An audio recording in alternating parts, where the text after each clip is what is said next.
Hago cosas de óptica no lineal, óptica de superficies, pero no les voy a hablar de eso. De lo que les voy a hablar hoy tiene más que ver con una especie con estos accidentes que le pasan a uno en el transcurso de su vida profesional. Entonces voy a empezar con esto. Hace muchísimos años en el Instituto de Ciencias Físicas, lo que ahora es el Instituto de Ciencias Físicas, tuvimos una charla de Marcelino Cereijido que nos dolió mucho, ¿no? Porque se aventó la siguiente afirmación. Lo que dijo es que no tenemos ciencia. Entonces, en un instituto de investigación científica que llegue alguien y te diga que en México no tenemos ciencia, pues duele, ¿no? Pero después nos explicó lo que quería decir. Entonces, lo que quería decir es que tenemos científicos, nuestros científicos producen, son de muy alta calidad, etcétera, pero nuestra sociedad no tiene cultura científica. Y entonces lo que les voy a hablar es un poquito del costo de la ignorancia y el costo que tiene para nuestro país la falta de esta cultura científica, ¿sí? Por un lado son conocimientos abundantes, profundos, incomprensibles, misteriosos. La gente, el vulgo, cuando le presentan ciencia, lo que hace es decir, ¿no? O sea, los impresiona. Y es una tecnología espectacular, impactante, revolucionaria. El primer aspecto nos muestra cuál es nuestro lugar en el universo. El segundo aspecto, pues nos produce innovaciones que nos dan bienestar. Pero hay otro aspecto muy importante de la ciencia, que es una actitud para entender nuestro mundo, ¿no? Nuestro criterio de verdad, pues lo dicta la ciencia, es el más objetivo, basado en la congruencia congruencia con resultados de experimentos que tienen que estar bien planeados, revisados y analizados. Y como decía Martin Muschinsky, pues es la mejor manera de desechar malas ideas. Entonces, lo que les voy a hablar es de algo que apareció durante mucho tiempo en la prensa en nuestro país. Por ejemplo, esto es octubre de 2010, salió este encabezado en el Excelsior, ¿no? Un periódico de circulación nacional, que dice: nueva arma de la Sedena pone a temblar al narco. Se nota. ¿Perdón? Se nota que el narco está temblando. De risa es lo que imagino, pero ese es el final de la charla, perdón, me está adelantando. Aquí está parte de la nota, ¿no? Entonces, la llaman pistola porque se empuña como un arma de fuego, su cañón es delgadito, es como un popote, y los militares la conocen como la ouija del diablo. Es el sistema de detección remoto de sustancias, es el GT200, que a 500 metros capaz de descubrir de todo: drogas, explosivos, armas y dinero. Entonces, pues esa es una nota, pero hay más, ¿no? Por ejemplo, esta es de julio de 2010, desmantela el ejército un narcolaboratorio usando un detector, el GT200. En Ciudad Juárez hicieron un operativo, esto salió en MBS también en julio de 2010, y usaron detectores moleculares, se referían a este. Los militares recorren la ciudad y buscan explosivos y drogas utilizando este detector molecular. Y bueno, había muchas más. Entonces ustedes revisan, se meten en una hemeroteca y revisan las publicaciones durante todo 2010 y durante todo 2011. Prácticamente diario había una nota en la prensa hablando de las maravillas de este equipo que estaba poniendo a temblar al narco, ¿no? De este maravilloso equipo. Bueno, ¿qué es este equipo? Entonces aquí les muestro el folleto de ventas del aparato. Es el GT200, viene en este estuche muy bonito, el aparato es este, ahorita se los muestro ensamblado. Y leyendo el folleto uno encuentra cosas como estas. Es el detector más avanzado, lo recomiendan los ingenieros reales del Reino Unido y de Holanda. Puede buscar en áreas muy grandes y las puede reducir, uno puede empezar buscando, escaneando una región muy grande y localizar en qué punto está la sustancia que esté buscando. Puede hallar todo tipo de drogas y explosivos, y con este gran aparato, por la forma en que actúa, en los retenes ya no es necesario seleccionar al azar a quién revisan y a quién no, porque pueden revisar a todos exhaustivamente, ¿no? Todo el que pase por ahí lo revisan con este equipo, y funciona desde el aire, el mar, funciona en el interior de edificios, puede detectar sustancias escondidas dentro de incluso seres vivos, de perecederos, vehículos y áreas abiertas, y debajo de la tierra, en túneles subterráneos. Este folleto dice que puede detectar picogramos, ¿no? Y es a la menos 12 gramos de, ustedes díganme qué sustancia quieren y está en esta lista, ¿no? Drogas, cocaína, coca, medicinas, base cocaína, heroína, marihuana, tabaco, anfetaminas, etcétera, LSD, etcétera, ¿no? Puede detectar cualquier tipo de explosivos, aquí tienen algunos: C4, C1, C2, P4, municiones, pólvora, TNT, nitroglicerina. y termina diciendo que puede detectar sustancias como acetato de uranio, polvo de aluminio, cuerpos humanos, dinero, venenos y marfil, ¿no? Entonces, la pregunta es, tenemos un montón de testimonios de un equipo con unas propiedades que son inverosímiles, y tenemos entonces muchos testimonios, y la pregunta es, ¿esto demuestra su eficacia? Pues la respuesta la sabemos todos, en ciencia pues no, testimonios no sustituyen experimentos. Los testimonios nos dicen cuáles son los casos de éxito que han tenido en este aparato, pero no nos dicen nada de los fracasos, y no nos dicen cuál es la probabilidad de tener un éxito y cuál es la probabilidad de tener un fracaso. Por lo tanto, no son una demostración científica, y puede haber errores. Los errores pueden ser falsos positivos, falsos negativos. Un falso positivo, por ejemplo, quiere decir que el aparato dice que hay una sustancia ilegal donde en realidad no la hay. Un falso negativo puede decir que nos dice que no hay un explosivo donde en realidad sí lo hay y está a punto de explotar.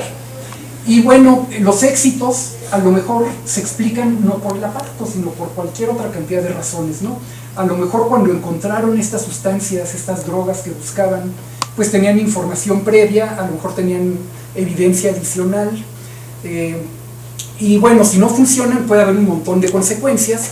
Por ejemplo, un falso negativo, donde dice que no hay un explosivo, y si hay explosivo, pues el explosivo puede explotar, y si explota puede causar muerte, ¿no? Un falso positivo puede decir que a uno le localizan una droga en su vivienda y no se lo llevan a la cárcel por posesión o por tráfico de drogas, y pues entonces le pueden destrozar la vida a un ciudadano que en ocasiones podría ser inocente, ¿no? Y además de todo esto, el usar un equipo que no sirve, pues pone en riesgo la credibilidad y el prestigio de las fuerzas que lo estén usando, ¿no? En nuestro caso, las Fuerzas Armadas. Aquí hay algunos ejemplos de uso que potencialmente serían muy peligrosos. Aquí, por ejemplo, este es el aparato, este es uno de los usuarios, un militar. Como ven, consta de una manija y tiene una antena, y la idea es que esta antena se mueve abruptamente cuando está cerca de la sustancia que quiere detectar. En este caso está buscando una bomba en el Congreso, en el edificio del Congreso en Michoacán. Lo volvieron a hacer un año después. Aquí están encargándose con este equipo de la seguridad en la toma de posesión de un gobernador. Aquí están, se ve muy mal, es muy mala la foto, pero aquí ven la antenita y aquí está la manija del aparato, y están cuidando la seguridad en el otro edificio del Congreso, ¿sí? Bueno, ¿qué tengo que ver yo con esto? Pues es chistosa la historia como me involucré. Entonces, resulta que en 1999 la Sociedad Americana de Física cumplió 100 años, y entonces en Atlanta, si no me equivoco, hicieron un gran congreso, así gigante, ¿no? Los congresos, el Congreso de Marzo de la Sociedad Americana de Física suele ser de varios miles de participantes, pero en este caso tenían más de 10,000, 12,000 pláticas en una semana. Entonces era como circo de 40 pistas, ¿no? Había 40 pláticas en paralelo. Ya saben ustedes cómo son estos congresos, son súper cansados y aburridos, pero muy importantes. Y de repente hubo una sesión de pláticas plenarias. Entonces, en las pláticas plenarias pues uno se puede relajar y le explican las cosas, pero lo curioso es que una de las pláticas plenarias la dio este hombre, que es James Randi, conocido como Randi el Magnífico. Entonces James Randi es un mago, ¿no? Entonces, ¿qué hacía un mago dando una charla en un congreso de física? Yo sabía de la existencia de James Randi porque en el 88 lo usó, lo incorporó en la revista Nature en un equipo de investigadores que lo mandaron a un laboratorio de Jacques Benveniste. No sé si ustedes recuerden, o alguno de ustedes se enteró, que en el 88 hubo una publicación en Nature que fue muy sensacional. Hicieron un experimento biológico en que le añadieron cierta sustancia que le sacaba unas manchitas, unos puntitos a las mitocondrias de cierta célula, y entonces fueron diluyéndola y midiendo la actividad biológica de la sustancia conforme la diluían. Entonces la diluyeron una parte en 10, una parte en 100, una parte en 1000, una parte en 10,000, y lo siguieron haciendo, y después de una dilución de una parte en 10 a la 120, seguía teniendo actividad biológica. Entonces ustedes saben que el número de Avogadro, el número de moléculas en un mol, es del orden de 10 a la 24, entonces una dilución de una parte en 120 tienes la certeza de que no queda una sola molécula del reactivo en la solución que le estaban poniendo a estas células. Y sin embargo, tenía efectos biológicos, y eso lo publicó Nature. Lo publicó antecedido de un editorial diciendo pues, cuándo publicar lo impublicable, que decía que, pues, que los árbitros pusieron cuanta objeción pudieron, pero quien estaba a cabo de esa publicación, Jacques Benveniste, pues contestó todas las objeciones, entonces quedaron sin motivo para no publicarlo. Todos lo publicaron, pero diciendo aguas, ¿no? Como pónganle un granito de sal. Pues fue muy sensacional porque la explicación que surgió es que el agua tiene memoria. El agua, como tiene este momento dipolar, es una sustancia aparentemente simple, pero en realidad es muy compleja. Y entonces empezaron a surgir especulaciones de cómo es que el agua se acuerda de que estuvo en contacto con esta sustancia que tiene un efecto biológico y cómo la estructura del agua permite este efecto biológico. Pero a los 3 meses salió otra publicación en Nature. Bueno, hubo gente que se enojó, hubo gente que canceló su suscripción y unas cartas muy enojadas, ¿no? Por ir publicando estas cosas. Pero 3 meses después salió otra publicación en Nature por un equipo de investigadores que fueron al laboratorio a ver cómo se hacían los experimentos y dijeron que los experimentos en realidad estaban mal hechos, que las muestras estaban post-seleccionadas, entonces estadísticamente era totalmente inválido. O sea, si tenía acción biológica funcionaba, si no tenía acción biológica era error experimental y lo desechaban. Y entonces, haciendo los experimentos de manera bien controlada, resultó que era falso, o al menos que no era cierto lo que había reportado Benveniste. Lo que a mí me llamó mucho la atención es que mandaran un mago, ¿no? Entonces, cuando me enteré en el 99 que ese mago, o sea, 11 años después, que ese mago iba a dar una charla, pues ahí fui con mis amigos a oír la charla, ¿no? Y nos habló de ese caso de la memoria del agua, nos habló de las terapias magnéticas, como poniéndose un imán se le quitan los dolores, del detector de mentiras que ahora es tan popular en México, el polígrafo, del hombre de Marte, una piedra que tiene una cara humana y otras cosas, ¿no?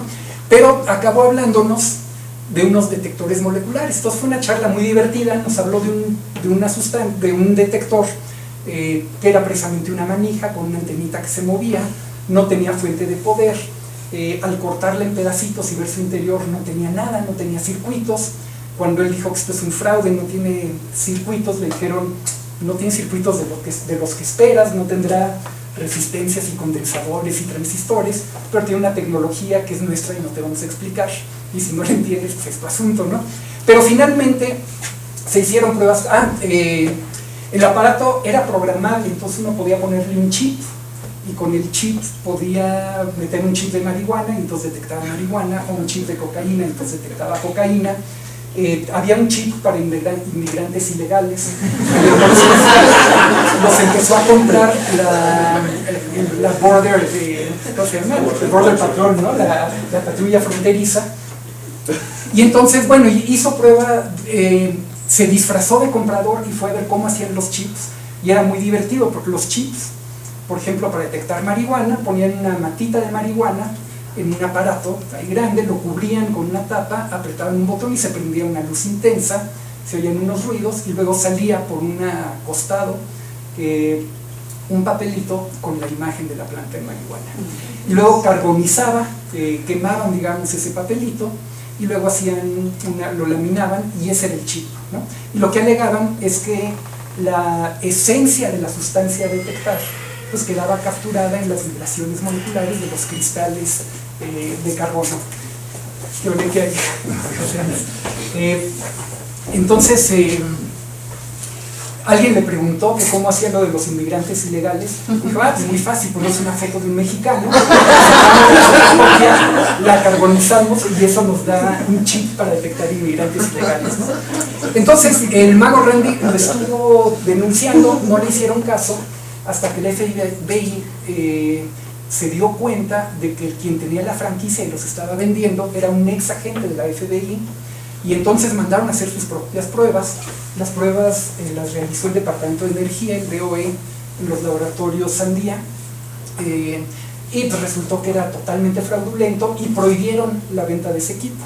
Y entonces se dejó de usar en Estados Unidos, excepto como detector de pelotas de golf. Y entonces lo que nos explicaba el mago Randy es que si uno pierde una pelota de golf en una trampa de arena, saca su aparato, apunta para donde sea, y uno mete la mano en la trampa de arena y saca una pelota, a lo mejor no la suya, pero seguro saca una pelota, ¿no? Bueno, entonces esto es 99, ¿no? 11 años después, un compañero de la preparatoria, un escritor que vive en España, me dijo que él tenía un amigo, que es un escritor de ciencia ficción en México, Andrés Tonini, y que estaba tratando de denunciar la compra de unos equipos y eran esencialmente igualitos a los que me había platicado el mago Randy, y parece que a Andrés Tonini nadie le hacía caso en México, ¿no? Y entonces me dijo a ver si yo podía hacer algo. Pues lo que yo hice fue escribir una notita en mi blog, ahí medio irónica, sarcástica, burlándome del gobierno mexicano, y ahí quedó, ¿no? Luego, en marzo del mismo año, Bob Park, que era el encargado de comunicaciones de la Sociedad Americana de Física, él publicaba cada semana una hojita con noticias sobre política científica sobre todo, y entonces de repente en marzo saca una nota sobre México diciendo que se han comprado cientos de estos equipos y que se han pagado del orden de $10,000, decía la nota, por cada uno de ellos, ¿no? En junio 11 sacó otra nota parecida, y ya cuando me puse más nervioso fue cuando en la escuela que está al lado de mi casa entraron militares con este aparatito buscando, no sé qué estaban buscando, eso me lo contaron los vecinos, y cuando a uno de mis hijos lo revisaron con este aparatito en una caseta, en una carretera en México, ¿no? Ahí cerca de Oaxaca. Entonces uno dice, bueno, pues uno está en riesgo, ¿no? No es inmune a estas cosas, ¿no? Entonces, ya viendo un poquito más la historia de qué es lo que sucedió, resulta que a principios de 2011 hubo una denuncia en la BBC, hicieron un reportaje investigativo. Resulta que estos aparatos se le vendieron al gobierno de Irak y Afganistán también, y los usaba como detector de bombas. Entonces, en los retenes, en lugar de revisar los coches para que no tuvieran bombas, pues tenían este aparatito, y si le apuntaba a un coche, era sospechoso de tener bombas, y si no, pues lo dejaban pasar.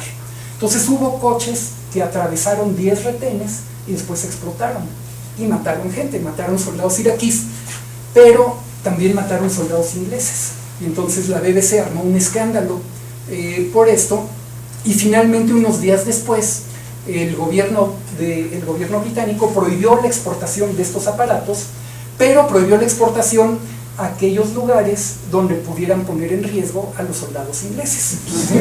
Entonces a los otros países dicen que no lo podían prohibir. Entonces aquí se disculpan, dicen nuestro poder legal para controlar estos bienes nada más puede estar basado en el daño que le puedan hacer a la Unión, al Reino Unido, ¿sí? Entonces a otros países como a México les advirtieron. Entonces en 2010, principios de 2010, el gobierno británico le advirtió al gobierno mexicano: aguas, lo que están comprando podría no servir, ¿no? Por aquí hay una nota del periódico en el New York Times donde alguien del ejército mexicano dice: pues a nosotros nos sirve. Y Human Rights Watch dice que está preocupadísimo porque si arrestan a gente basado en la lectura de este aparato, pues sería escandaloso, ¿no? Aquí hay una nota en México sobre esta alerta del Reino Unido a México. Pero bueno, dejen platicarles estos aparatos. Entonces, como les decía, el que les platiqué, el que nos platicó el mago Randy, era el cuadro tracker. Aquí hay una foto malísima, pero ven la manija y ven la antenita. Este se usó del 93 al 97. Aquí están los nombres de algunas de las personas involucradas. Su principio de funcionamiento es que emplea la electricidad estática oscilante que produce la respiración, entonces no tiene una fuente de poder. Es programable con tarjetas carbocristalizadas, una tarjeta para cada sustancia, y en realidad pues no tenía nada, las tarjetas eran fotocopias, y cuando le aplicaron pruebas en Sandia Labs, las reprobó y se dejó de usar. Pero entonces salió otro, por ejemplo aquí está el DKL Lifeguard, es esto que parece más como, que será pues, más un fusil que una pistolita, pero igual, y tiene aquí su antenita, ¿no? Este surgió en el 96 cuando reventó el otro. Este detecta humanos a través de obstáculos y emplea la dielectrocinética y la dielectroforesis. O sea, los principios de operación son muy llamativos, ¿no? Apuntan al campo que produce el corazón al latir, entonces esto es para encontrar personas que están escondidas. Este también reprobó pruebas doble ciego realizadas en Sandia Labs en el 98, Y después, como ven, viene acompañado de un equipo electrónico, aquí hay toda una faramalla. Entonces investigaron la conexión y resulta que la pistolita no está conectada al equipo electrónico. Y entonces esto siempre me veo obligado a confesar que en mi primer curso de física, en la secundaria, con un amigo, Víctor Fe, presentamos un radar. Entonces nuestro radar era un aro de estos de cinta de masking tape, ¿no? Una cinta de pegar, al que lo cruzamos con alambres de arriba abajo y de un lado al otro, y lo conectamos en una cajita de plástico donde se veían muchísimas componentes electrónicas, transistores, condensadores, todo lo que encontramos lo metimos ahí, y que tenía un foquito. Y entonces cuando el radar apuntaba a los bloques metálicos al final del salón, se prendía el foquito, y cuando apuntaba a otro lado se apagaba el foquito, ¿no?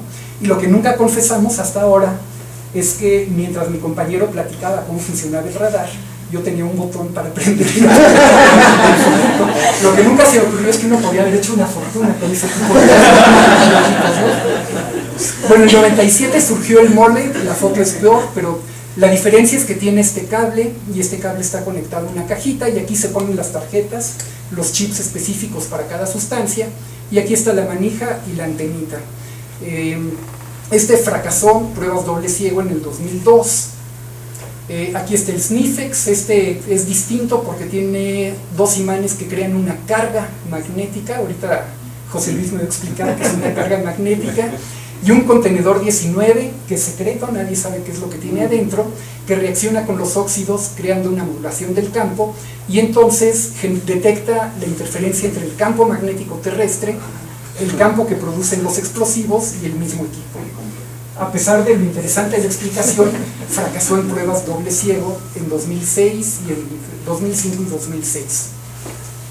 Este es el AD651, este es el que estuvieron exportando a Irak y Afganistán.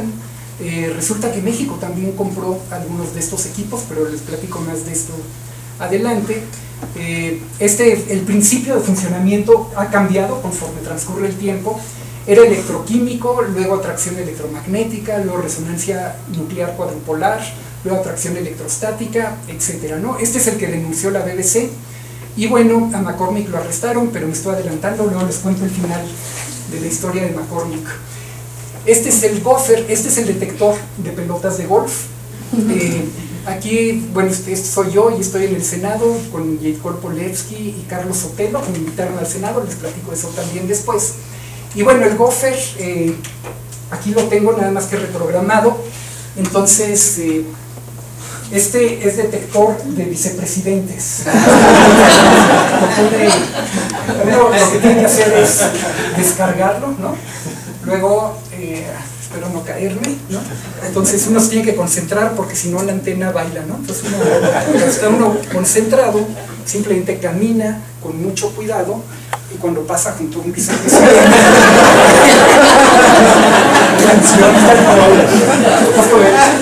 no, les tengo que contar una muy buena. Una vez lo presenté como detector de libros, porque estaba en la presentación de un libro, y el libro contenía un artículo sobre la historia de este aparatejo, ¿no? Y bueno, di la presentación y demás, y cuando terminó la reunión y salgo, era frente a un grupo de estudiantes, ¿no? Entonces me llama la maestra de los estudiantes: oiga, doctor, venga, por favor, que los muchachos tienen una duda. No me la quisieron expresar, pero se la expresaron a ella. Los muchachos tienen una duda. Le digo: sí, ¿cuál es la duda? ¿Cómo lo hizo para detectar el libro? En fin, este es el gopher. Pero la lista es larga, ¿no? Ha habido muchos más y todavía están surgiendo nuevos. Al final les platico de los más nuevos. Y el GT200, que es del que más me he ocupado, ¿no? Entonces, nada más quiero decirles que sí existen detectores, desde luego, y ustedes lo saben, sí existen detectores capaces de identificar sustancias. Por ejemplo, yo que sé, está la espectrometría de movilidad iónica.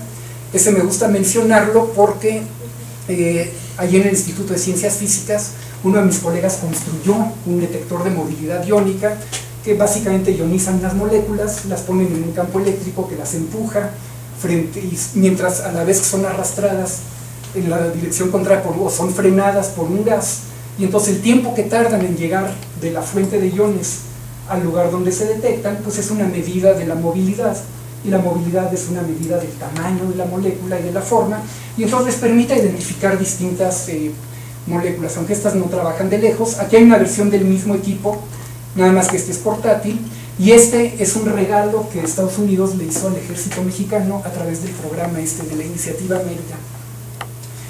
Bueno, recomendaciones. Hay en Estados Unidos hay algo que se llama el National Institute of Justice, que publica una guía sobre cómo comprar detectores de explosivos, y tiene en su página 100, su página 71 de esta guía, tiene las siguientes recomendaciones. Dicen: si algo suena demasiado bueno para ser verdad, a lo mejor no lo es. Suena un poco de sentido común, ¿no? Deben hacerse pruebas antes de hacer la compra, porque si no podría perder dinero y arriesgar vidas.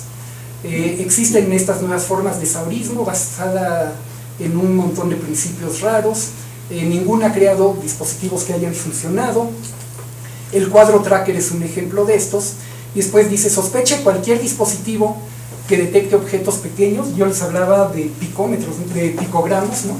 A distancias muy grandes. Creo que no se los mencioné, pero pretende detectar desde 5 kilómetros de distancia un nanogramo. Luego les platico más de eso. Que no tengan fuente de poder, que tengan una varilla que se mece horizontalmente, que se anuncie con testimonios de usuarios satisfechos, como estos grandes anuncios que vemos interminables que vemos en la televisión a veces, que requieran contacto humano para funcionar.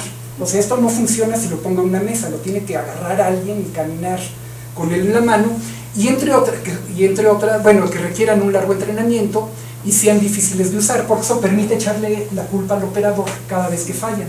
Si fallan es el operador, si funcionan es el equipo. Es como los de estudiante típico: si pasa el examen es porque se esforzó y estudió, si reprueba pues fue el profesor que lo reprobó. Que se basen en principios que ni ingenieros ni científicos puedan entender. Entonces lo que hice fue, en septiembre de 2010, publiqué un articulito que se llamó así: Magia, Ciencia, Salud y Seguridad Nacional, pues relatando esta historia, platicando del mago Randy, platicando de salud, porque para poner a prueba estos aparatos se requiere hacer una prueba doble ciego, y ese tipo de pruebas donde más se usa es para saber si una medicina funciona o no funciona. Uno la compara con el placebo y el paciente no debe saber si le están dando medicamento o le están dando placebo. Entonces por eso es que uní todos esos temas. Y vaya, la idea era una denuncia light, porque si no, no me lo publicarían, de la compra de estos equipos, y sobre la importancia de la ciencia y el costo de nuestra ausencia de cultura científica. Ha habido más prensa crítica en México, pero bien poquita. Entonces aquí les muestro algunos de los artículos, más adelante les voy a mostrar otros. De todos estos, este se me hizo muy divertido porque me invitaron a dar un curso para muchachos de prepa en Ensenada, el taller de ciencia para jóvenes que llevan en Ensenada, y el fin de semana se los llevan a San Pedro Mártir, a la sierra, a ver el observatorio, a observar en el gran telescopio de 2 metros de San Pedro Mártir. Y ahí conocí una astrónoma, Elena Jiménez, que es... Elena Jiménez es astrónoma, pero también es divulgadora de la ciencia, le interesa la divulgación, y platicando con ella me recomendó que hablara con Guillermo Cárdenas, y Guillermo Cárdenas sacó un artículo que fue muy importante en el Universal, y me conectó con Laura Castellanos, que es una defensora de derechos humanos y periodista, que sacó varios de los artículos que les voy a mostrar más adelante. Pero algo que fue importante para mí de esta lista fue de Benito Jiménez, ¿no? En marzo de 2011, Benito Jiménez entrevistó a Arturo Menchaca, que es el presidente de la academia, y le preguntó sobre estos equipos, y él dijo: ¡ay, son una vacilada! Y entonces publicó: el presidente de la Academia Mexicana de Ciencias, dice que esto es una vacilada. Y entonces, cuando leí eso, pues a través de Arturo entré en contacto con él, y entonces él me entrevistó sobre los detectores de movilidad iónica. Y entonces le dije: mira, pues estos están basados en un principio físico que es sensato, es razonable, yo creo que se han de funcionar, pero el que es una auténtica vacilada es el otro. Y así lo publicó en el Reforma, Circulación Nacional. Al día siguiente de la publicación, entonces se comunicó conmigo un abogado, y entonces, que yo no conocía, un abogado consiguió mis datos y me habla y me dice: mira, estoy defendiendo a una persona que está en la cárcel porque le apuntó este aparato a sus propiedades, ¿no? A su vivienda y al lugar donde trabaja. Y entonces, una vez que en el proceso en contra de esta persona, pues los operadores tienen que hacer una declaración. Y entonces declaran, ¿no? Iba yo caminando por tal calle, es chistosa la declaración, ¿no? Porque entonces iba yo caminando por tal calle y entonces la antena se movió para allá y entonces en esa dirección está el sospechoso, ¿no? Pero entonces después iba yo caminando por esta otra calle y la antena se volvió para allá. Entonces en esa dirección está el sospechoso. Entonces haciendo una triangulación, haciendo trigonometría, que es un proceso científico, pues ya sé cuál es el sospechoso. Bueno, escogí el mismo sospechoso porque es para ser consistente, ¿no? Pero lo más importante, además de ese relato, es que después de eso venía una ficha técnica de operación del equipo. Y en esa ficha técnica describen, pues esto ya es un documento oficial, describen cómo funciona el aparato. Y entonces tengo 8 de estas fichas técnicas y todas son hechas por distintas personas, pero todas son idénticas. Entonces se notaba que era cut and paste, ¿no? Que era un pedazo del instructivo que reciben los mismos operadores. Entonces la ficha técnica dice cosas que a mí me parecían muy divertidas, ¿no? Emplea campos paramagnéticos y diamagnéticos que son características de su fuente, ¿sí? No emplea campos ferromagnéticos, eso no lo dice la ficha técnica, eso lo averigué después. No emplean campos ferromagnéticos para no confundir con el magnetismo de la Tierra, ¿sí? Entonces, ustedes sabrán que no existen los campos paramagnéticos, ni diamagnéticos, ni ferromagnéticos. Existen sustancias paramagnéticas, sustancias diamagnéticas, que producen campos magnéticos, pero una vez producidos, pues todos los campos magnéticos son iguales, ¿no? Allegados son iguales, como decía luego dice, los campos para y diamagnéticos de la sustancia tienden a oponerse y se encuentran en los ángulos derechos de cada una. A ver, ¿quién me dice cuál es el ángulo derecho de una sustancia? Este es divertido porque lo primero que creí es que habrían abierto un libro de electrodinámica y en electrodinámica hay una regla de la mano derecha. Entonces pensé, no, estos cuates seguramente vieron que había algo de la mano derecha y entonces dijeron, el ángulo derecho, ¿no? Ya después, leyendo el instructivo en inglés, es una mala traducción de right angle. Lo que querían decir es que son ángulos rectos, pero bueno, igual es una tontería en español, es una tontería en inglés también, ¿no? Existen 2 ejes paramagnéticos en los ángulos derechos, pero otras sustancias tienen más de 2 ejes. Y la electricidad estática generada por el cuerpo es la fuente de poder para la tarjeta sensora. Y como esto, chorros de tonterías, ¿no? Entonces, lo que yo le dije a ese abogado es, ¿sabes qué? Pues esto es una tontería, pero nunca pararía uno de discutir estas tonterías. Lo que hay que hacer es un experimento. Y la respuesta de él es que para poder convencer al juez de que ordene un experimento, antes hay que rebatir los argumentos de los opositores. Y entonces lo que hice fue una especie de paper, ¿no? Me aventé a escribir, son como 15 páginas, contradiciendo paso a paso cada cosa de las que dice este informe técnico. Entonces, por darles un ejemplo, lo que hice fue, usa la electricidad estática generada por el cuerpo. Pues el cuerpo es conductor, entonces no genera electricidad estática. Pero si uno camina arrastrando los pies, pues a veces uno se carga y toca algo metálico y suelta una chispa, ¿no? Entonces hice varios cálculos. Por ejemplo, si uno lo que hace es modular el campo electrostático que existe a nuestro alrededor, pues el campo en la superficie de la Tierra es sorprendentemente grande cuando no estamos presentes, porque somos conductores y lo eliminamos, pero ahí donde no estamos el campo es de 200 volts por metro, ¿no? Entonces, típicamente. Entonces, pensando que al caminar estamos modulando ese campo, uno puede ver cuál es toda la energía electrostática que mueve nuestro cuerpo por el hecho de caminar sobre la superficie de la Tierra. Y luego hice otro cálculo, ¿qué tal si estamos en el borde del rompimiento dieléctrico? O sea, hay un campo máximo que puede haber en el aire, porque si el campo fuera más grande, simplemente el aire se ioniza y salta una chispa y nos descargamos y desaparece el campo. Entonces, si estuviéramos echando chispas y nos cargáramos y cada paso que diéramos o cada vez que respiráramos generáramos un campo tan intenso como para generar chispas, pues cuánta energía estamos generando y cuánta potencia estamos generando. Y mi cálculo salió, dependiendo de cuál de los dos modelitos usara, entre 2 y 200 microwatts, ¿no? Ahora uno puede calcular cuánta potencia necesita uno para rotar la antena, ¿no? Entonces, si la antena se mueve desde aquí hasta acá en un segundo, que es lo que uno ve en los videos donde usan esta cosa, pues entonces uno puede calcular la energía cinética, puede calcular cuánto tiempo se requirió para transferir esa energía cinética a la antena y quitársela, y entonces cuál es la potencia mecánica de la antena, ¿no? Y entonces, según mi estimación, pues estos son estimaciones, se requiere 3 miliwatts, que es pues un orden de magnitud entre 1 y 3 órdenes de magnitud más que lo que tenemos electrostáticamente, suponiendo que no fuera, que se pudiera usar esa energía electrostática, ¿sí? Ahora, si la antenita, simplemente nosotros rotamos la muñeca 5 grados, tenemos más que suficiente energía gravitacional para generar ese movimiento de la antena.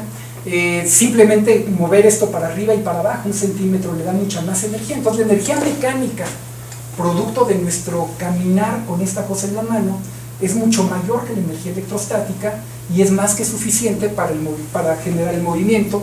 Por lo tanto, uno puede, esto ya es un poquito especulativo, pero decir que el operador es el que mueve la antena y mueve la antena para donde quiere que se mueva el aparato, ¿no?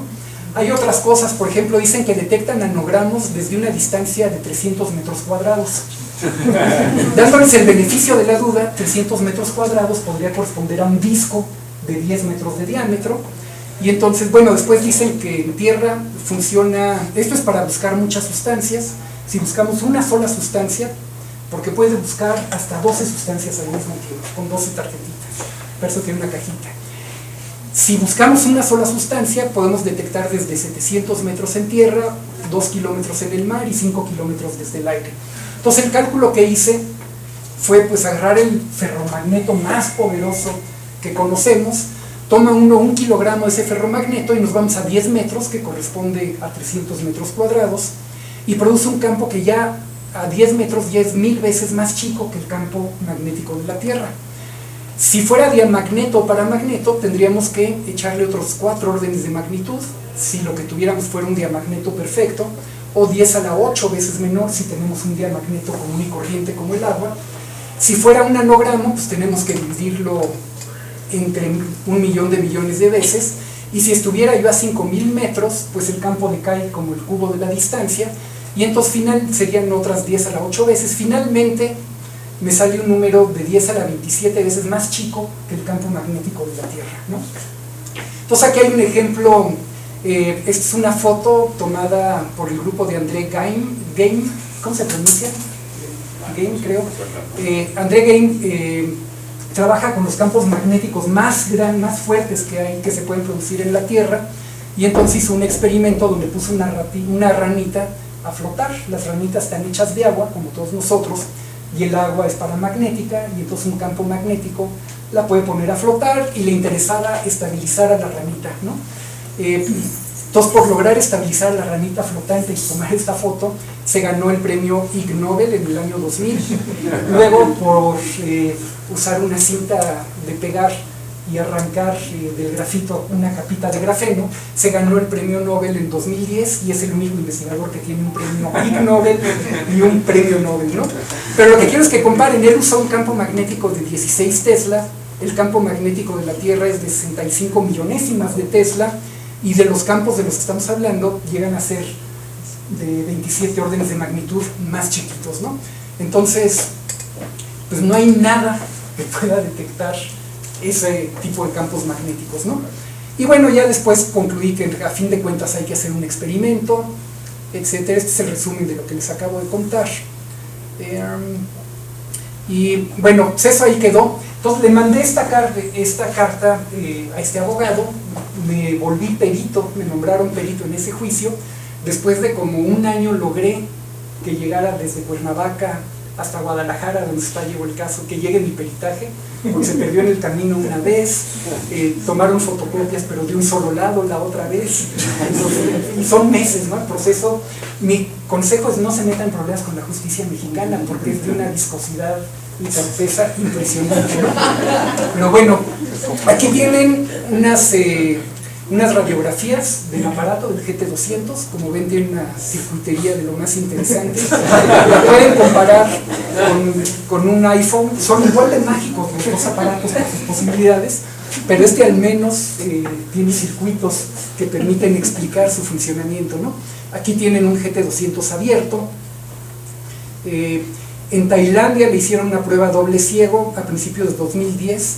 El GT200 detectó en 4 de 20 pruebas y las pruebas eran una de 4 cajas, entonces es totalmente compatible con el azar, con una detección azarosa, la del GT200.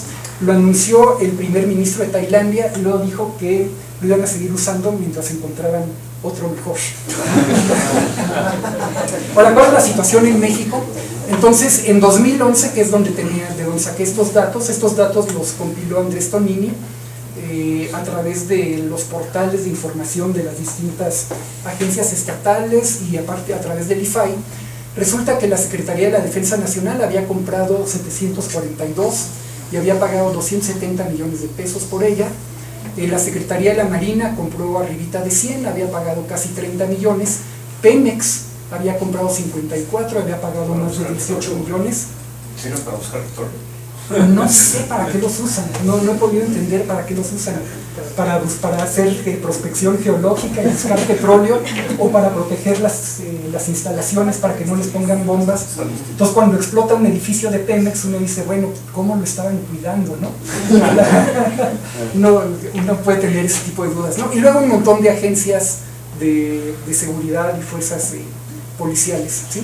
En total había más de 940 equipos y se habían gastado más de 340 millones de pesos, ¿sí?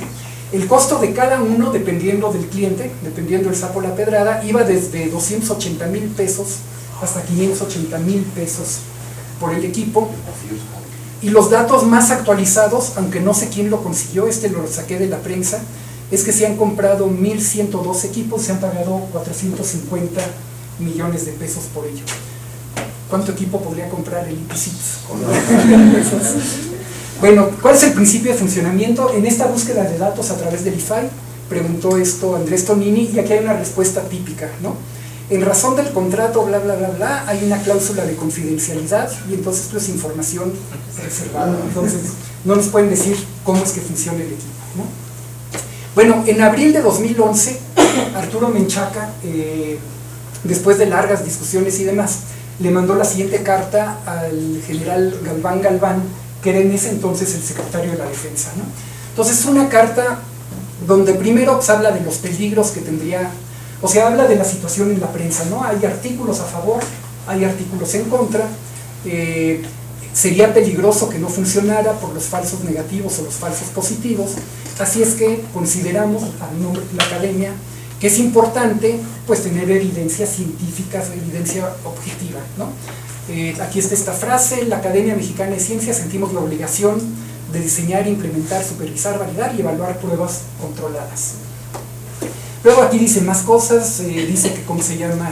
Que no queremos obtener información sobre el funcionamiento de los equipos, sus mecanismos internos, no nos vamos a robar la idea de fabricación, no vamos a hacer ninguna violación a cosas comerciales, ¿no? Bueno, el hecho es que la respuesta llegó en junio, tardó como 3 meses, entonces les leo fragmentos de la respuesta. No, esta es la respuesta íntegra. Bueno, no, aquí está cortada. Por acuerdo con el secretario de la Defensa,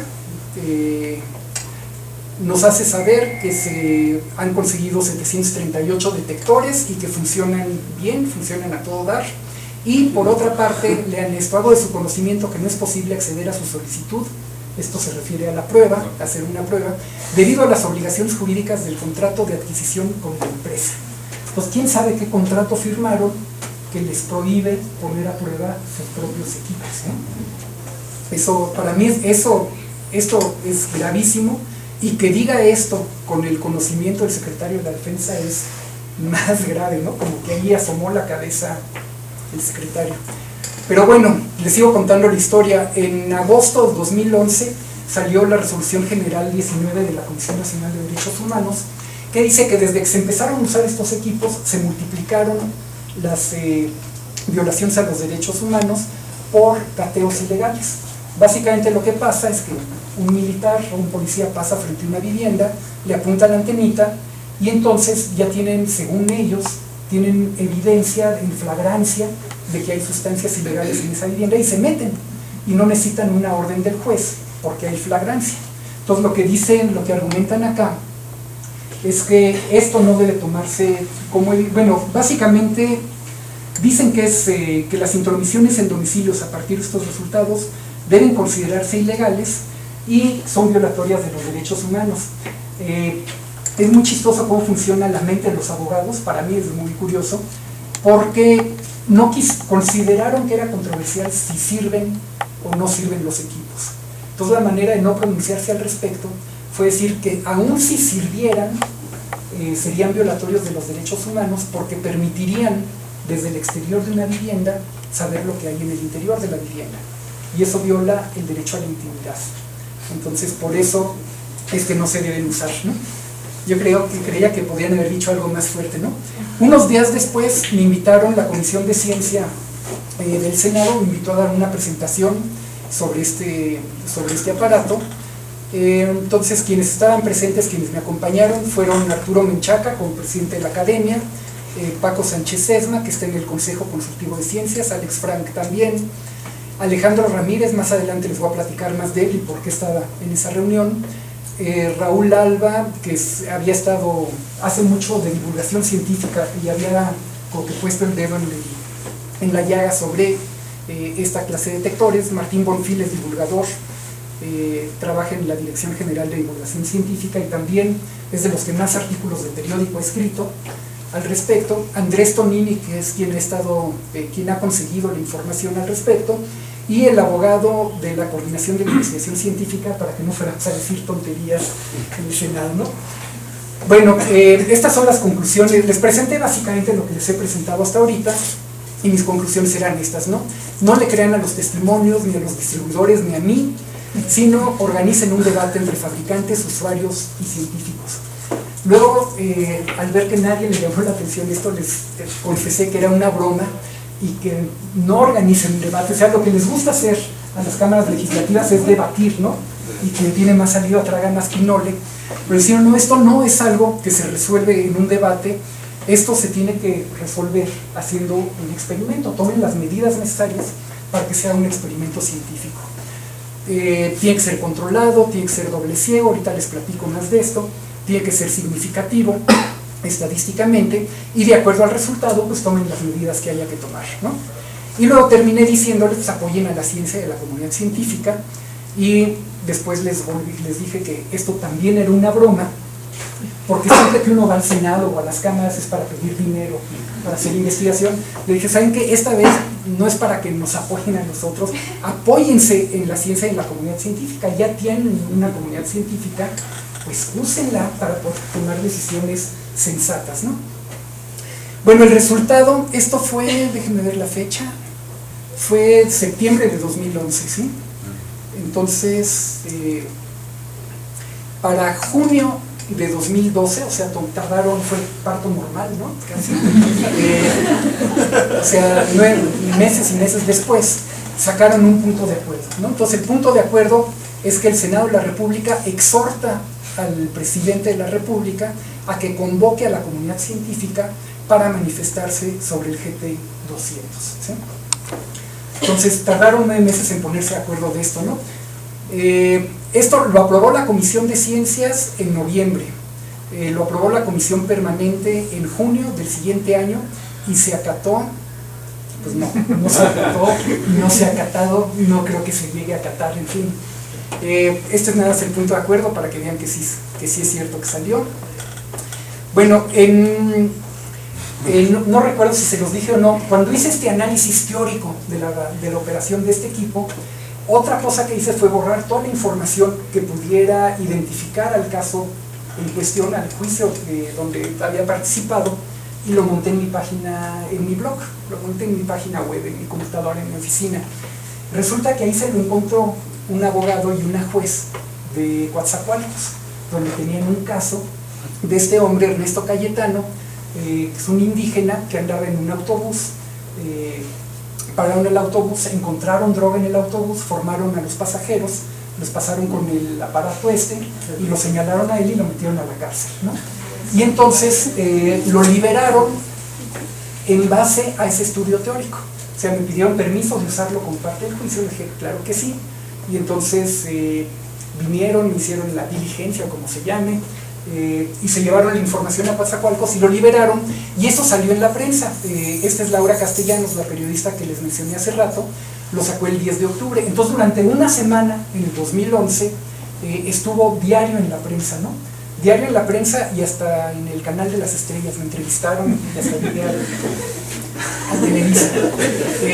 Pero bueno, esto es el 10 de octubre y 10 días después pasó otra cosa. En paralelo con todo lo que les he contado, resulta que en Cuernavaca había una mujer que tenía un puesto de quesadillas, y entonces pasó una patrulla de militares frente a su vivienda. Ella tenía fuera en su puertita, tenía su puestito. Pasaron, le apuntó la antenita a su vivienda y amablemente le pidieron permiso a entrar y se los dio. Y entraron y salieron con las manos vacías y se fueron. Y 5 minutos después regresaron y la antenita volvió a apuntar a su vivienda y le volvieron a pedir permiso a entrar y volvieron a entrar y salieron con una bolsa de anfetaminas, con unas balas de uso exclusivo del ejército y la metieron a la cárcel. Entonces el abogado de esa mujer era egresado de la Universidad Autónoma del Estado de Morelos y entonces vio el catálogo de profesiones, de lo que sea de la universidad, y vio en la lista del profesorado que había un físico molecular. Y entonces se comunicaron con Alejandro Ramírez y les pidieron que participara como perito en el juicio. Lo primero que hizo Alejandro Ramírez fue venir a refrescarme que por qué me estoy metiendo en líos yo, ya que quedó claro que no fui yo el que lo había metido. Aceptó entrar de perito y después de muchas discusiones sugirió al abogado y a la juez que llevaba la causa que ordenaran que nos entregaran uno de los equipos para ponerlo a prueba. Entonces la juez ordenó que nos lo entregaran y fue algo muy divertido también. Se los cuento rápido, me voy a tardar más de lo tú me dices cuando me ¿qué? Sí. No, es que de repente llegó el día en que el ejército tendría que llevarle el equipo a Alejandro Ramírez a la Universidad Autónoma del Estado de Morelos. La UNAM tiene un campus, pero que está dentro del campus de la Universidad de Morelos. Entonces lo que hizo Alejandro Ramírez fue ir a la puerta de entrada, decirles, oigan, al rato viene el ejército a buscarme, que pasen para llevarme el equipo ese. Y en la entrada le dijeron, no, ¿saben qué? Esta universidad es autónoma, no puede entrar el ejército. Y entonces dijo, bueno, no se preocupe, no es para mí, es para el doctor Mochan. Y entonces los de la entrada hablaron al coordinador del campus a decirle que ahí venía el ejército y la PGR a buscarme, ¿no? Se armó la superpelotera, claro que no pudo entrar a la UNAM. Y bueno, fue una anécdota divertida, pero el hecho es que el ejército no cumplió. Y le comentaba yo a Alejandro Ramírez que qué bueno que no cumplió, porque si nos hubieran dado el equipo y lo hubiéramos puesto a prueba y hubiéramos concluido que no sirve, para empezar nos hubieran dicho, la prueba no sirve, la prueba misma no tiene valor porque ustedes no están entrenados para usar el equipo. Y además, ¿qué tal si nos dicen se los descompusimos y nos lo cobran? Entonces, ya que no aceptaron, entonces insistió Alejandro que se tiene que hacer una prueba, pero que la prueba la haga el ejército mismo y nosotros simplemente íbamos a conducir la prueba. Tras muchos ires y venires, finalmente emergió una carta donde la Procuraduría General de Justicia Militar autorizó que se haga la prueba y la prueba se llevó a cabo en las instalaciones de la Academia Mexicana de Ciencias con presencia de militares y de policías. Ahorita les platico más de la prueba. Esta es una vista aérea, es una vista de Google de la Academia. Para que vean la escala, este es el galgódromo que ahorita funciona. Bueno, la academia está, no sé si todos lo sepan, en las instalaciones de la casa del Negro Durazo. Algunos de ustedes recordarán quién fue el Negro Durazo, fue un jefe de policía en épocas de López Portillo. Se mandó a hacer una mansión y dentro de la mansión tiene un galgódromo. Entonces este es el estacionamiento de la academia. Tenía unas caballerizas que son las oficinas de la academia, que ahorita José Luis nos puede platicar más de eso.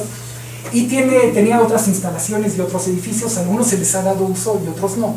Y aquí tiene un salón de fiestas. Este salón de fiestas es enorme, son 100 metros de largo y 20 metros de ancho, y está en desuso, pero la academia, hasta donde sé, no tiene presupuesto para sostenerlo. ¿Perdón? ¿La academia no hace fiestas? No las hace ahí. Las hace es como lienzo charro, ¿verdad? Que está detrás de las caballerizas.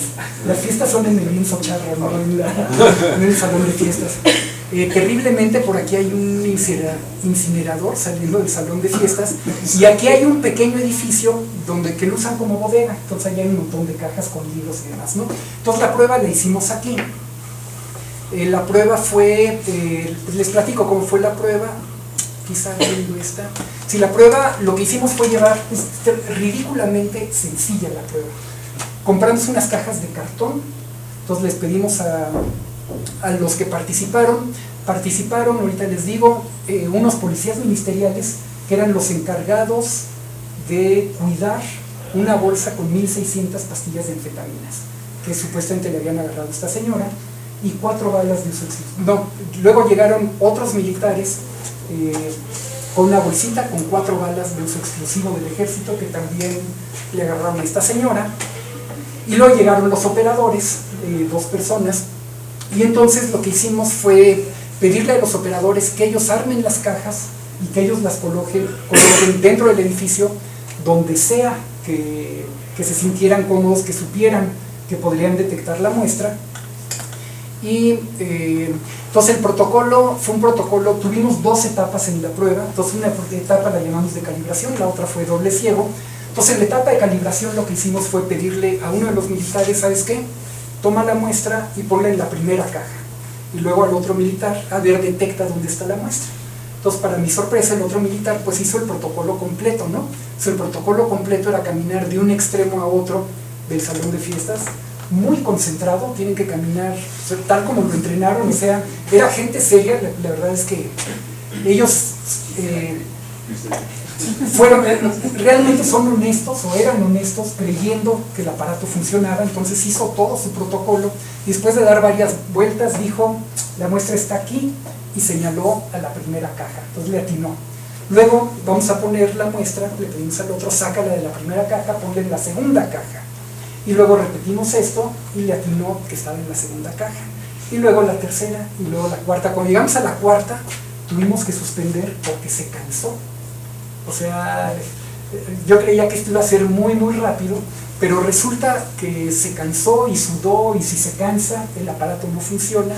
Entonces, tuvimos que suspender esta etapa de la prueba, y concluimos que el aparato, cuando el operador sabe dónde está guardada la sustancia, la encuentra con el 100% de eficacia. Eso era muy importante porque sabíamos que después iban a venir los pretextos, ¿no? La segunda etapa fue doble ciego. Entonces, en la etapa doble ciego, para empezar lo que pusimos fue una cámara de video aquí, otra cámara de video aquí, para que no se pudiera entrar o salir del salón sin ser grabados, y teníamos 2 cámaras portátiles de video para grabar toda la prueba. Entonces nos dividimos en 2 equipos. Un equipo iba a esconder la muestra y otro equipo iba a buscar la muestra. Entonces el equipo que escondía, o sea, el equipo que iba a buscar salía de aquí y se metía en este edificio, y en una salita de espera se sentaba, ¿no? Y luego el otro equipo, mediante 3 volados, teníamos 8 cajas, entonces 8 es 2 a la 3, entonces con 3 volados, usando notación binaria, podemos identificar a una de las 8 cajas. Entonces mediante 3 volados seleccionaba una caja para esconder ahí a la muestra, ¿no? Una vez escondida, salían por acá, daban vuelta aquí, tocaban la puerta, tac, tac, tac, y entonces el equipo que estaba aquí subía unas escaleras, entraba al salón de fiestas y procedía a la búsqueda, y mientras tanto el equipo de ocultamiento se sentaba en la salita de espera. Una vez detectada la muestra, lo que hacían era poner un papel que diga aquí está, y sin abrir la caja, el equipo de búsqueda salía, venía aquí, tocaba en la puerta, y entonces el equipo de ocultamiento entraba al salón, veía dónde pretendía estar la muestra, sabía dónde estaba la muestra, pues anotaba todos los datos y volvíamos a empezar, ¿no? Queríamos hacer esto 20 veces. A la tercera vez ya estaba cansado el operador, a la cuarta tuvimos que cortar para ir a comer, y resulta que el operador dijo, no puedo completar la prueba, esta prueba hoy no se va a acabar porque ya me estoy cansando, y todo lo que les decía, ¿no? Entonces tuvimos que cambiar de operador. A la hora de intercambiar operador, resulta que el otro había sido el maestro de este, y entonces pues no había inconveniente en cambiar, excepto que se rompe el protocolo doble ciego. Entonces este hombre que con tanta confianza estaba buscando la sustancia, se convirtió en el que esconde, y al convertirse en el que esconde, pues vio los resultados parciales y se dio cuenta que no le había atinado a ninguna de las 5 veces.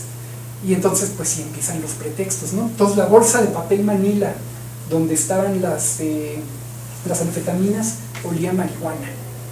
Y entonces, oye, pero entonces esa bolsa la habíamos metido en una bolsa de plástico y sellada, ¿no? Y sellado. Pero a lo mejor los vapores de marihuana se salen y contaminan a las cajas, y entonces eso está viciando las lecturas. Le digo, oye, pero a fin de cuentas tú estás buscando marihuana, estás buscando anfetaminas y estás buscando municiones. No, pero es que le ponemos la tarjeta de marihuana para que tenga más potencia. En fin, el hecho es que completamos la prueba, no quisimos anunciar el resultado. No, lo tengo aquí. Sí, aquí está el resultado de la prueba, y el hecho es que de 20 repeticiones le atinaron 3 veces. Teníamos 8 cajas, entonces en promedio, si fuera totalmente al azar, si el aparato no sirviera para nada, le atinarían 2,5 veces. Pues 2,5 veces, 2 o 3, si le dan un poquito de holgura, podría haber salido 1, podría haber salido 4 al azar. Pero si uno hace el análisis estadístico, por ejemplo, la verosimilitud de que el aparato funcionara el 80% de las veces, dado el resultado de la prueba, dividiendo a la verosimilitud de que funcione totalmente al azar, o sea que le atinen 1 de cada 8 veces, pues resultó de ser de 10 a la 8, ¿no? 300 millones de veces, ¿no? Entonces en realidad pues concluimos que el aparato es imposible que estuviera funcionando medianamente bien, y lo más probable es que el aparato no funcione en absoluto, ¿no? Nos guardamos el resultado de la prueba porque, como forma parte de un juicio, nos dijeron que si lo hacíamos público, lo que iba a hacer el juez iba a sentir presión por los medios de liberar a la persona, y al sentir esa presión, los acusadores podrían apelar esa decisión, y entonces le haríamos daño, ¿no? Entonces nos aguantamos mucho tiempo. Finalmente en el periódico salió que nuestro peritaje dio revés a la prueba, y eventualmente a Juanita Velázquez, que es esta mujer, la liberaron, pero fíjense cuando la liberaron, en mayo de 2013. O sea, todavía se pasó muchísimo tiempo, más de un par de años en la cárcel, pero finalmente salió de la cárcel, ¿sí? ¿Qué otras cosas han pasado? Resulta que hubo 2 muchachas que en Coatzacoalcos las metieron a la cárcel con un proceso similar al que les conté de Ernesto Cayetano. Iban en un autobús, encontraron droga en el autobús, las bajaron, les apuntó el aparato, y entonces las metieron a la cárcel por andar traficando con drogas, ¿sí? Les tocó, creo, esto no lo he confirmado, pero ha de haber sido la misma juez, porque las liberó con el mismo argumento, haciendo uso de mi estudio teórico sobre el aparato, ¿sí? Y entonces la PGR apeló la decisión, diciendo que ellas iban sentadas cerca de donde estaba la droga, y entonces el aparato funcione o no funcione, ellas eran culpables. Y entonces esta discusión la aprovechó la Suprema Corte para traer el caso, y anunció que atraía el caso porque podría sentar un precedente útil para casos subsiguientes, ¿no? La Suprema Corte pidió la colaboración de la Academia Mexicana de Ciencias, y entonces la Academia nombró un comité de expertos que iba a ayudar a la Suprema Corte, y la Suprema Corte pidió un detector para que su comité de expertos lo pudiera poner a prueba y pudiera ver si funcionaba o no funcionaba, ¿no? Resultó que la Sedena no proporcionó el detector. La Suprema Corte le dio le dio más tiempo, pues le pidieron más tiempo, se los dio, finalmente no lo proporcionó, y la PGR se desistió del caso en marzo de 2013, y entonces la Suprema Corte no pudo establecer una decisión que sentaría un precedente, ¿sí? Luego avanzamos otro par de meses. La PGR salió una nota en el periódico que desechó sus detectores porque científicamente no estaba comprobado que funcionaran, y que emitió un boletín a todas sus sedes en la República. Entonces esta es mi única experiencia en el IFAI. Entré, hice una petición para que demostraran ese boletín. Se tardaron casi 2 meses para decirme que el documento no existe, pero tengo entendido que así contesta siempre el IFAI. Entonces si uno quiere sacar datos del IFAI tiene que ser más insistente, ¿no? Bueno, algo que me preocupó mucho fue que cuando la Suprema Corte atrajo el caso, no fue una decisión unánime, fue una decisión dividida, creo que fue una votación 3-2. Entonces eso quiere decir que yo lo veía como que hasta podría ser que la Suprema Corte avalara el aparato, ¿no? No tenían muy claro la naturaleza del fraude con este aparato. Y luego salió una publicación de Luis Reyes Galindo diciendo que la culpa de todo este fraude no la tiene el ejército, no la tiene la policía, quien la tiene es la comunidad científica. ¿Por qué? Pues porque la comunidad científica no se ha expresado como comunidad, ¿no? Ha habido algunas voces de algunas personas, algunos locos por ahí diciendo que el aparato no funciona, pero no ha habido una opinión de la comunidad en sí, ¿no? Entonces, desde antes, en marzo del 2012, yo mandé una carta al Consejo Universitario de la UNAM pidiendo que nombrara una comisión en la que no estuviera yo y que ellos dieran una opinión, pero no a título personal, como lo he estado dando yo, sino a nombre de la institución, una comisión nombrada por el Consejo Universitario. De inmediato me pidieron que retirara la carta, que no procedía a eso. El Consejo Universitario es algo muy complicado, está lleno de periodistas, están los estudiantes, es algo muy arriesgado, pero me ofrecieron que la coordinación de la investigación científica se iba a encargar del caso, ¿no? Entonces me pareció muy bien, porque pues, lo importante es que se actuara, ¿no? Que se encargara, que se actuara institucionalmente. El CETIC, pues finalmente este es el Consejo Técnico de la Investigación Científica, tampoco hizo nada, la coordinación no hizo nada, y entonces el 18 de octubre volví a mandar una carta más o menos en los mismos términos al Consejo Técnico, pero sin advertencia, sin agua, ¿no? Entonces le dije a mi representante, por favor lee esta carta en el pleno, ¿no? Entonces leyó en el pleno del CETIC esta carta sugiriendo que se nombrara una comisión y que la comisión sí dé una opinión institucional. Pues el primero que contestó fue mi director, su amigo Iván, diciendo que no es papel de la UNAM meterse donde no la llaman, ¿no? La segunda opinión fue del director del Instituto de Física diciendo que al revés, que la universidad tiene una responsabilidad social y que el rector nos ha mostrado, y ya saben el tipo de discusiones que se hacen, ¿no? El resultado neto fue que el coordinador dijo, ¿saben qué? Esto lo vamos a discutir en una sesión posterior, porque no sabía nada del asunto, ¿no? Pues todavía no obtengo respuesta a mi carta, ¿no? Ni siquiera una respuesta que diga que estoy mal de la cabeza, ¿no? La academia sí publicó algo en su boletín, pero lo publicó hasta agosto de 2013, les muestro la fecha para que vean el contexto en el que lo publicó. Pero bueno, entonces en 2013, ya sabiendo que no le íbamos a hacer ningún daño a esta señora Juanita, decidimos sí publicar el resultado de nuestro experimento, pero lo publicamos en inglés y lo pusimos en los archives, este servidor de pretiros que mantiene ahora la Universidad de Cornell, que mantenía antes Los Álamos, si no me equivoco, ¿no? Y entonces este artículo tuvo la fortuna de que lo pescó el MIT Technology Review, lo reseñaron como el artículo del día, que unos físicos por ahí demostraron que esta cosa no sirve, y ahí se lo encontró la policía de Londres. Entonces de repente me llega una llamada de una muchacha que se llama John Law, L-A-W, Juanita Ley, traducido al español, diciéndome que es detective, y yo dije, esto me está tomando el pelo.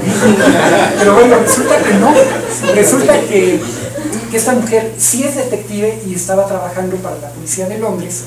Entonces la historia es que a mediados del 2012 apresaron a fabricantes y distribuidores de 4 de esta clase de aparatos, y los juicios empezaron en el 2013. Entonces a James McCormick su juicio empezó el 4 de marzo, Anthony Williamson, que era el fabricante del XK9, estos 3 eran fabricantes y distribuidores de otro, el Alpha 6, y Gary Bolton, que es el fabricante del GT200.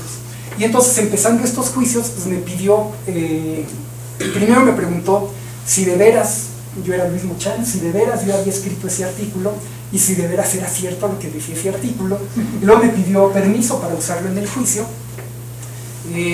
Y entonces, bueno, aquí está parte de la evidencia que proveí, ¿no? Entonces, en mi reporte les mandé otras cosas, les mandé los videos, les mandé todo lo que tenía en la mano, ¿no? El resultado de esto es que James McCormick le dieron la condena más grande que pueden dar por fraude. Anthony Williamson le dieron una condena chica, porque ya es mayor de edad, de hecho ni siquiera entró a la cárcel. Uno de los vendedores salió libre porque él no sabía que el aparato que vendía no funcionaba. Estos dos fabricantes no se ha resuelto su juicio y Gary Bolton lo condenaron a 7 años. Resulta que cuando empezó el juicio de Gary Bolton había una reunión del comité editorial del New Journal of Physics en Londres, y yo soy editor del New Journal, editor asociado del grupo editorial del New Journal of Physics. Entonces yo fui a esa reunión, fui a la reunión del New Journal, y ya estando en Londres, al día siguiente fui al juicio como testigo. Fue una experiencia muy divertida, porque es como en las películas, ¿no? En el Old Bailey, que es donde antes estaba la horca y donde está la cárcel, ¿no? Con todos con sus pelucas blancas, y fue toda una experiencia. Pero bueno, entonces Televisa, que tanto había apoyado, finalmente sacó una nota diciendo que ellos siempre habían dicho que no funcionaba. Y lo que hicieron fue poner una nota del noticiero de Denise Merkel, que es quien me había entrevistado, pero ese noticiero pues salió una vez y sale a las 12 de la noche, ¿no? Entonces, pero llegó finalmente una crítica al detector por Televisa, como que cambió el hecho de que condenaran a Bolton, ¿no? Ahora, unos meses antes, por ejemplo, hubo esta declaración que fue divertida de Ardelio Vargas. Él era el encargado de seguridad en Puebla, ahora es no me acuerdo el nombre del puesto, pero es el encargado del Instituto Nacional, comisionado del Instituto Nacional de Migración. Entonces él dijo, a mí me vale lo que digan los científicos. Yo escondí una pistola en mi casa y me prestaron un detector y la encontré. Así es que dice, yo no soy científico, yo no me meto en lo que hagan ellos que digan lo que quieran, pero a mí me vale, ¿no? Entonces es parte de la estación, ¿no? Finalmente, antes de irse de comisionado, decidió que no los va a comprar, pero fue claro en advertir, no los compro porque no me alcanzó el dinero, no porque me habían convencido, ¿no?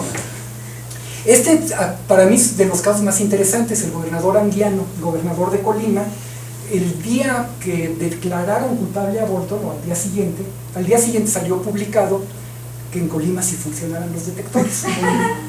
Y entonces, pues en la prensa ya había cambiado la marea, ¿no? Pues la prensa, pues más o menos lo atacaron, y lo que hice yo fue publicar una invitación a ponerlos a prueba. Esta periodista Laura Castellanos me decía, ¿lo invitas o lo retas? Como que quería amarrar navajas, que no, yo lo invito, ¿no? Pero lo que es interesante es que aceptó la invitación. Entonces tuvimos una reunión con todo su gabinete en Colima y con el coordinador de ciencias de la Universidad de Colima y el director de la Facultad de Ciencias. Entonces ahí ordenó que se hiciera una prueba.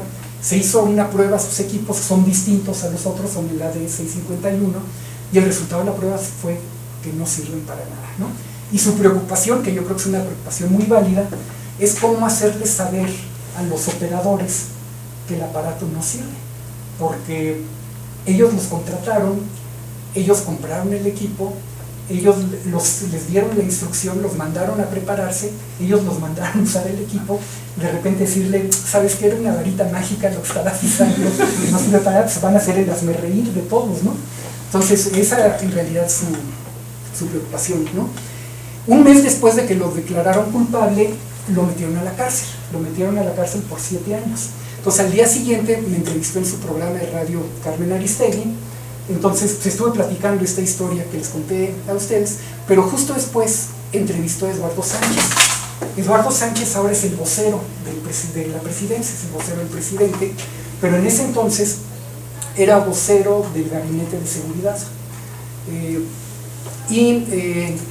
Resulta que Eduardo Sánchez tiene cierta relación con Alejandro Ramírez, y entonces habíamos pedido cita con él, y desde mayo de este mismo año, de 2013, nos había atendido. Entonces en mayo le di los resultados de la prueba, les dije, mira, aquí hay una demostración científica de que no sirven, y me preocupa mucho que los van a declarar culpables a los fabricantes, y cuál va a ser el papel del gobierno mexicano si los sigue usando a pesar de que los fabricantes ya están en la cárcel. Vamos a hacer el ridículo, urge. Yo trataba de convencerlo de que urgía que se dejaran de usar, ¿no?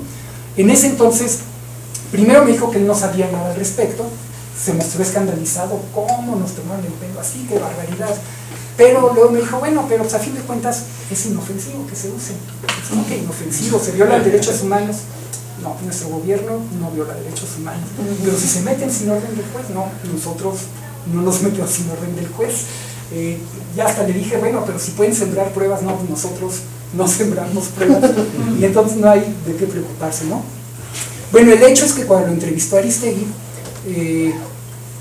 yo le hice saber a Carmen Aristegui que él tenía la información científica a la mano desde antes. Entonces, lo que dijo es que sí, ya habíamos estado en contacto, él ya sabía de mis resultados, pero estaba esperando a ver qué resolvía el jurado británico, y ahora que ya resolvió el jurado británico, entonces ya no se usan como antes. Y entonces la pregunta, bueno, si no se usan como antes, ¿cómo se usan? Entonces, lo acorraló, y bueno, terminó diciendo que ya no se usan para nada, ¿no? Lo que se me hace interesante, esto tiene que ver con la cultura científica. Él desde mayo tenía los datos duros en su oficina y se esperó a que un jurado resolviera el juicio para tomar la primera acción, ¿sí? Le preguntó, por ejemplo, de los contratos, pues no sabía de los contratos porque recién había decidido que ya no se iban a usar. Pero lo que un jurado en la Gran Bretaña, pues son 12 ciudadanos comunes y corrientes. Y lo que estaba juzgando el jurado no es si el aparato funcionaba o no funcionaba, sino si había un fraude intencional. O sea, si el vendedor, si el fabricante sabía que no funcionaban o no sabía que no funcionaban. Igual lo podían haber dejado libre porque el pobrecito no sabía lo que hacía. Si él hubiera logrado demostrar que no sabía lo que hacía, lo hubieran dejado libre, y la Secretaría de Gobernación le dio más peso a ese juicio subjetivo de 12 personas sobre lo que sabía o no sabía Gary Bolton, le dio más peso que a la prueba científica. Entonces son de las cosas que son importantes que tenemos que cambiar, ¿no? Bueno, esto fue el día 22. El día 23, el encargado de Seguridad Pública de Chiapas le corrige la plana a funcionario de Gobernación. En Chiapas sí funciona y se han seguido usando, ¿no? Bueno, aquí les platico ya nada más algunas actitudes, algunas sugerencias que he recibido, ¿no? Hay quien me ha dicho que lo que debe haber hecho es proponerle un proyecto a CONACYT para hacer uno mejor, ¿no? Esta es divertida porque tiene mucho de serio, ¿no? Cuando le propuse a Arturo Menchaca traer al mago Randi para poner a prueba el equipo, el mago Randi es muy crítico de la comunidad científica porque dice que somos muy crédulos, y somos muy crédulos porque nuestro adversario, la naturaleza, es muy honesta. En cambio los magos pues siempre están ocultando cosas, saben ser deshonestos, lo hacen para entretener, hay quien lo hace para realmente engañar, pero saben descubrir la deshonestidad. Entonces él decía que la prueba la tenía que hacer un mago, y entonces Arturo Menchaca decía, ¿te imaginas si invitamos a la academia a un mago para poner a prueba estos aparatos? Y sale un periodicazo, la Academia Mexicana de Ciencias recurre a un mago para resolver un problema, se nos arma la de San Quintín, ¿no? Como la paca, ¿no? ¿Qué? Como la paca. Pues imagínate, ¿no? La que se nos arma. Y luego explicar que este mago es un experto y que tiene una gran trayectoria señalando charlatanes, no nos la acabábamos. Este es de mi director, dice que el GT200 es bueno porque protege a los informantes, porque es como o sea, uno infiltra a las organizaciones criminales, pero uno no tiene que, cuando agarran a alguien, uno dice, es que mi organización está infiltrada, pero ahora dicen, es que me apuntaron con el detector, y entonces eso protege a los informantes. Los criminales pues los amedrenta porque pues, tienen esta arma que los pone a temblar. Como ya tenemos esta evidencia científica de posesión de drogas, pues no es necesario que confiesen y por lo tanto no es necesario torturarlos. No es, por lo mismo tampoco es necesario sembrarles pruebas, y eventualmente los liberan porque llega un científico ahí y dice que el aparato no sirve, ¿no? Hay quien dice que no es papel de universidad meterse donde no lo llaman. Si lo hiciéramos tendríamos que combatir la astrología y la homeopatía también. Y la otra postura es que en realidad siempre han sabido que el aparato no sirve y lo van a dejar de usar, pero no mientras esté en la prensa. Mientras haya gente haciendo ruido y esté en la prensa cotidianamente, no podrían dejar de usarlo si no admiten el error, y nunca van a admitir el error, ¿no? Es más fácil que lo dejen de usar por olvido a que admitan que cometieron un error. Aquí hay algunas mejoras, este no se ve bien, pero son dos lápices, este gira libremente alrededor de este, aquí hay un hilito, Y entonces este sirve, además de para detectar, sirve para escribir. Claro, este son manos libres, la permite tener casco, y entonces uno puede agarrar al criminal a la vez que lo detecta. Y este también lo pueden usar como un instrumento contra el criminal. Aquí simplemente es una serie de experimentos a los que he tenido acceso, y los resultados de todos estos es que son compatibles con el azar, que son inservibles, ¿no? Ahora, en el fondo la batalla va más allá que el GT200. Lo importante, porque si no el error se puede cometer por repetir una y otra vez. Lo importante, en mi opinión, es establecer el valor que tiene la ciencia, la necesidad del pensamiento crítico y señalar el costo de la ignorancia, y si no, le pondrían un foquito, le pondrían una hojita, una interfase USB, cualquier tontera, y nos lo volverían a vender, ¿no? La mato y aparece una mayor, como dice la canción. Ahorita les voy a platicar, se los platico ahorita. Un grupo de militares del ejército egipcio, a principios de 2013 salieron con un nuevo dispositivo que es exactamente el mismo, pero ahora es detector de hepatitis C. Entonces forman a los pacientes, pasan frente a ellos, y tú tienes hepatitis, te quedas, te vas a tu casa, no tienes nada. Resulta que hace unos meses anunciaron que también detecta HIV, ¿no? Entonces hay una patente rumana de uno que ya tiene un foquito, que es el ciclotrón. En 2013 San Luis Potosí, todo el 2013 ya con los juicios corriendo, San Luis Potosí compró uno de estos. Y bueno, pues este es un ejemplo elemental de ciencia versus pseudociencia, y tiene implicaciones para los derechos humanos y la seguridad nacional. Aquí está el CFAST detectando hepatitis C en esta señora. Aquí hay una nota sobre San Luis Potosí, donde hay un proceso abierto para restituir el daño por el detector denominado Ouija del Diablo, que adquirió la corporación en 2013, aunque el aparato fue declarado fraudulento en 2011. Este es un libro que recoge algunas de las historias que les conté, que sacó Carlos Galindo de la prensa. Y esta es una barda en Cuernavaca. Este es un proyecto de divulgación científica de la Red Juvenil de Ciencia y Tecnología, que pintan grafiti científico en la ciudad de Cuernavaca, y esta todavía existe en la ciudad, en la avenida principal de acceso a la ciudad, que dice: la ciencia es cara, pero ¿cuánto nos cuesta la ignorancia? El detector molecular que no detecta nada, ¿no? Y mi conclusión es que el gobierno y la sociedad pues deben apoyarse en la ciencia que ya tenemos. Pues muchas gracias.